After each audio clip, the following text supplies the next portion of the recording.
college has changed a lot. When I went to college, we used to have a class called Critical Thinking 101. They wanted to promote critical thinking, get their students to think critically. And I got to admit, it did pay off because I did begin to think critically.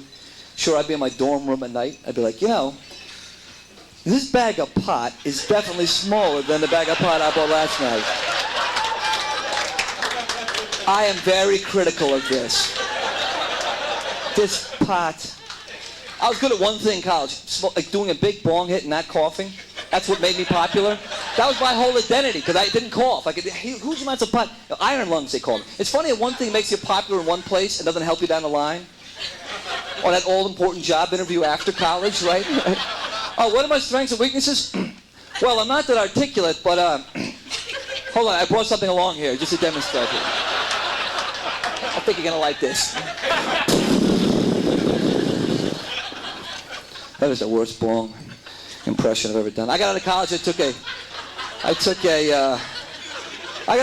a career aptitude test to get an idea what occupation I might be good at. You know these tests?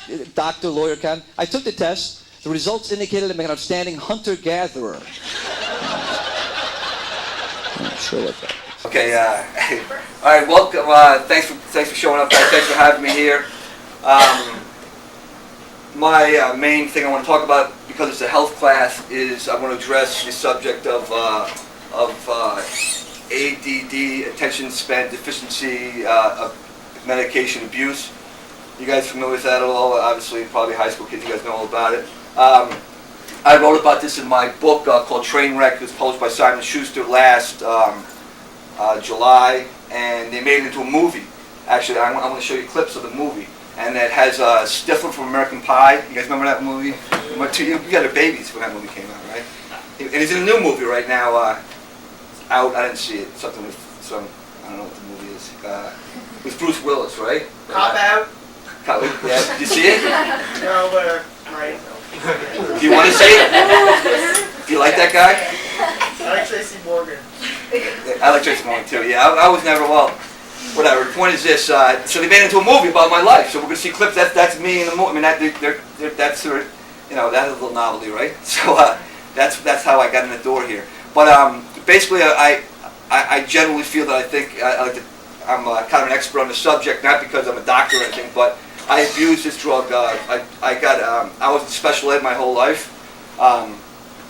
So again, my subject is the abuse of ADD medication like Ritalin and Adderall on college campuses. That's specifically what I want to talk about, because you guys will run into that when you go to college. It's almost become an epidemic. A lot of kids are doing it, and a lot of kids are getting their drugs from other people, and it's become a lot worse than it used to be. I'm just going to share my experience because I got addicted to this stuff. I went to, my story is I grew up here in Manhattan. I came from a middle-class family, upper middle-class family, and I had bad learning disabilities. Just couldn't focus. I couldn't. Slowest reading groups. Always the slowest reading groups.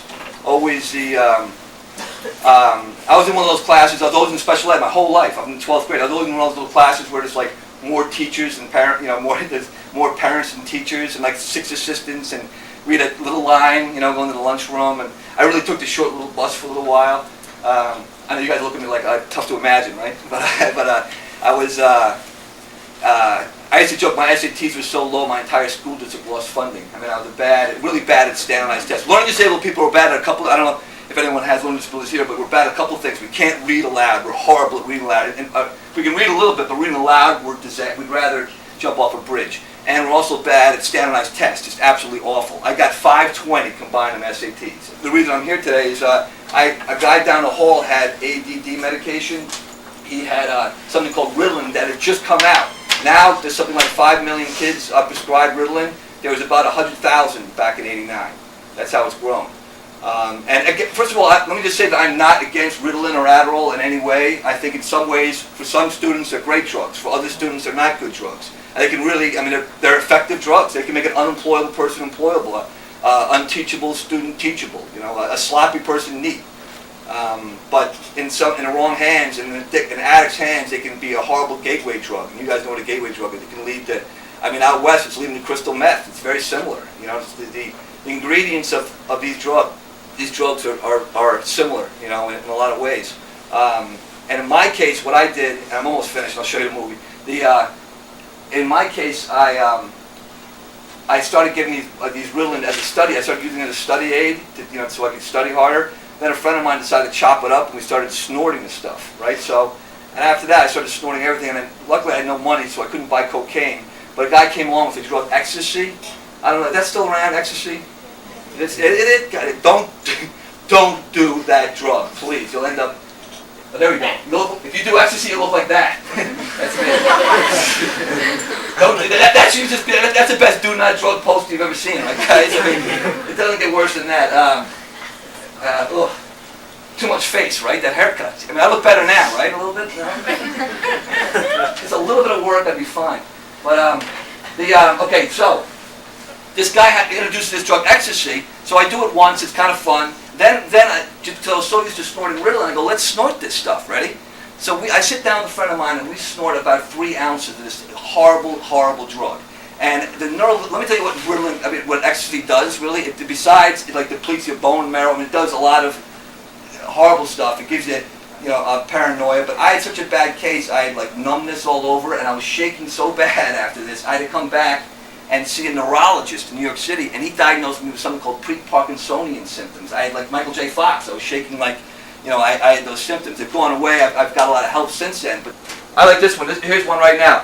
Medical users of stimulants for attention deficit hyperactive disorder were the most likely to be approached and diverted. So of all the drugs out there, including Oxycontin, of all the drugs out there in colleges, this is the main one being abused. It's up to about 70% during exam week in most colleges. I mean, it's really so. And the poor kids that are actually being diagnosed and using it appropriately are being approached to get their drugs. So that's what that grabbed me.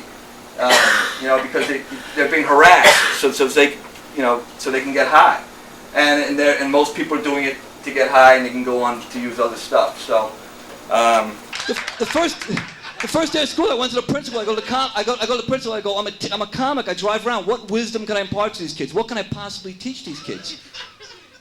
She goes, don't worry, just teach the kids what you know, what you're good at, right? Today, kids are gonna learn how to have an anxiety attack. Now. Hey, you guys are very nice to me. I'm going to bring Wally back up. Thanks a lot.